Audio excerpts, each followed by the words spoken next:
Okay, welcome to lesson 6, combining CSS selectors. In this lesson, we are going to learn how to create more specific selectors to grab different parts of our web page. Okay, so the three main selectors we've learned so far are the standard tag selector, the ID selector, and the class selector. We're going to add to our CSS knowledge in this lesson, again, creating a combination of selectors or things to combine to select, okay?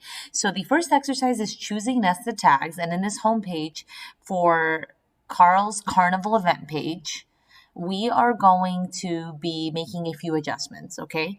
Carl is focusing on getting the homepage styled correctly. Right now, Carl's having problems getting the links and some of the headers to look the way he likes. He has some problems that he needs your help solving. So our job is the following. We are going to, one, add a CSS rule to change the links, the anchor tags that are nested inside of the UL to have this font color of E6D130 and a font size of 25 pixels.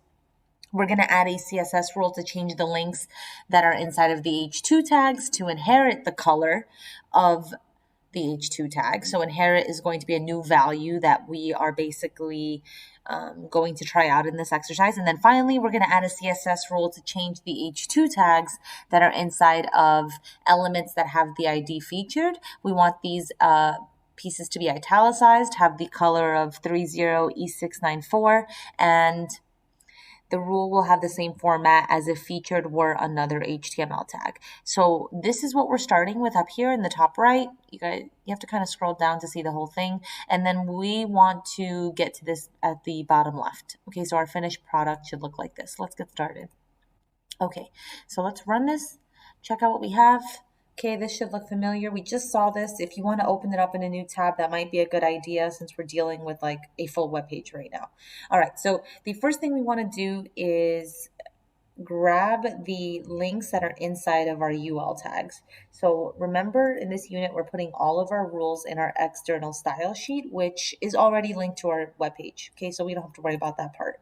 Okay, so we're going to add our rules above this line. Okay, if we haven't talked about this already, these are CSS comments, same thing as HTML comments. You can use these to leave notes and things like that. We are just going to replace these, so I'm just going to delete them.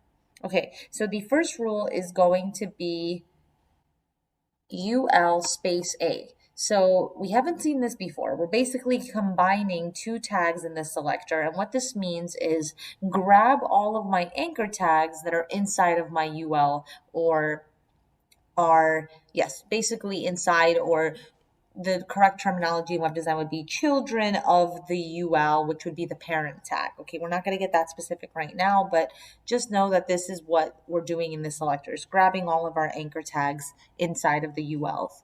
Okay, and we want to change the color to this color down here, so I'm just going to copy paste it.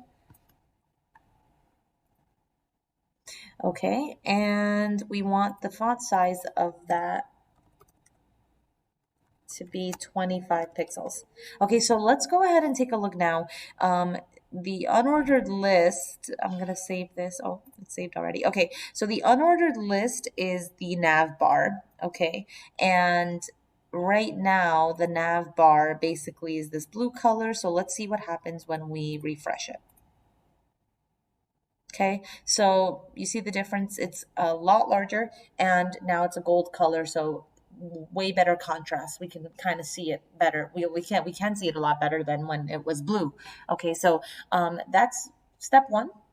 Okay, now we want to grab the links inside of our H2 and we want them to inherit the color. So right now the links inside of my H2 tags are the I'm assuming these are cars. Yeah, the car carnival. Duh. Okay, so these links here. Okay, so we are going to use the following selector. We are basically going to do the same thing we did above. It's H2 and then space A. So this is grabbing my anchor tags inside of my H2 tags. And the color property is set to inherit. Let's save that and refresh our web page.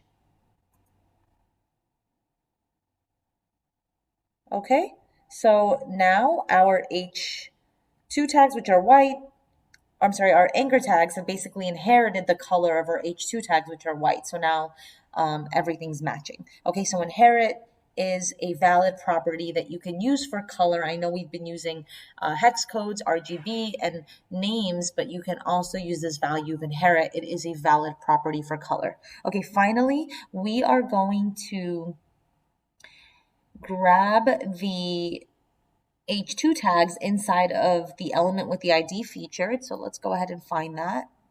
You notice I'm examining my HTML code to find these pieces, and it's a good idea so you can see the before and after to understand what's going on. So all of these elements are inside of the, all of these elements are inside of the div that has the ID featured. So we're going to grab all of these H2 tags inside, and we're going to change it to this font color. So it looks like just the cars, not the H1 tag. All right, so we're basically going to use the following selector. We're going to start with, instead of the tag selectors like we did above, we're going to start with the ID, okay? And then we're going to do space H2. So if you're extending the logic from the rules above, what did I just do? You are basically grabbing the H2 tags inside of the ID featured. Okay, same concept, we're just expanding it and applying it now to an element with an ID. Okay, so now the font style will be italic for these headings. The color is going to be this color here. Just gonna copy it if I can. And then finally, oh yeah, that's it. Okay, so let's go ahead and run that. We'll save it. And now I should see a change here with the color and italics. Okay, looks good. Okay, so this is combining CSS selectors. We're basically taking our CSS selectors, pushing it up a level, expanding out our CSS knowledge. These are new types of selectors we're creating. We're basically combining tags, IDs with tags to get more specific and grab specific parts of our web page. If you have any questions on this exercise, first exercise in lesson 6, please leave it down below. Nice work, everyone.